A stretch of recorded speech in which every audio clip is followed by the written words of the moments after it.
In 1915, the Batignolles company in Paris, France developed a 240mm trench mortar for use by the army in frontline shelling.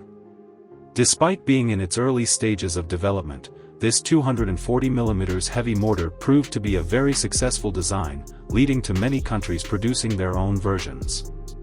The mortar was quite hefty, weighing a total of 866 kilograms, with the wooden base weighing 344 kilograms. Similar to many heavy mortars and siege artillery at the time, it required pre-digging of a pit to provide a stable firing platform. The barrel and breech weighed 317.5 kilograms, and the carriage for angle adjustment weighed 204 kilograms. The mortar had a 2-meter-long barrel with a caliber of 240 millimeters. It was muzzle-loaded, and the ammunition needed to be manually pushed into the barrel after laying it flat. The mortar shell weighed 81.6 kilograms, with 40 kilograms of explosive filling. According to French estimates, approximately 80 mortar shells were needed to destroy a frontline reinforced concrete fortification, while nearly one shell was enough for general earthwork fortifications.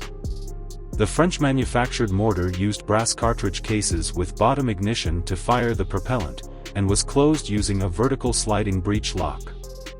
The propellant weighed 710 grams and was ignited using a pull cord.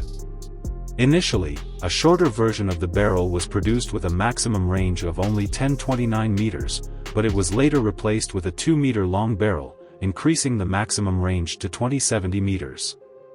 Once installed, the mortar could be adjusted to a wide range of angles, with an elevation angle of 45 degrees to 75 degrees and a horizontal traverse range of 18 degrees to each side. Its firing rate was relatively slow, with approximately 6 minutes between shots.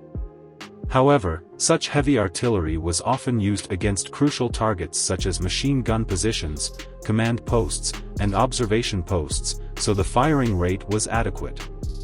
Additionally, it was relatively easy to transport to special environments such as mountainous terrain after disassembly.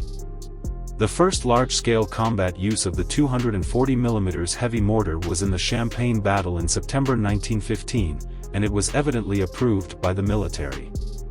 It was subsequently used by the armies of Italy, Austria-Hungary, the United Kingdom, Germany, and the United States. However, the sources of their weapons varied. Italy appears to have obtained and produced their version from France, while Germany and Austria-Hungary copied it from captured weapons on the battlefield, and the UK and US obtained permission to produce their own versions. The versions used by different countries had slight differences.